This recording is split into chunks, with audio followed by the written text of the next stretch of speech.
Пристигнахме на уреченото място. Тук ни чакат 3 джипа, като единия е открит. Ето го другия, разходка до Орлово гнездо. Отиваме. Ето ви последния джип, той също май е открит. Или леко отворен. Така, ето ни цялата група.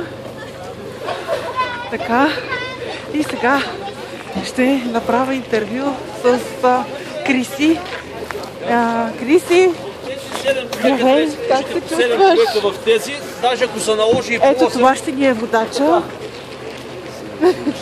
А това е готите хазяин Венци! Ние трябва мъжете, които искат да отварят с качи.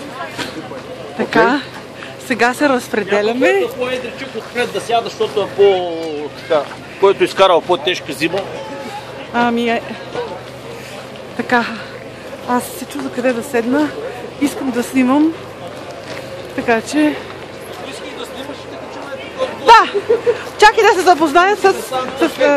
това ще е нашия водач, как се казва? Георги се казва. Това е Георги, здравей, Приятно ми, Георги! здравейте! Здравейте! Това е много добра реклама, тя сега ще го Добре. Аз се качвам там. Сега ще качим най-отгоре, за да станат хубави. А само може и някакви възглавнички такива. И аз се кача. Не. Как се кача?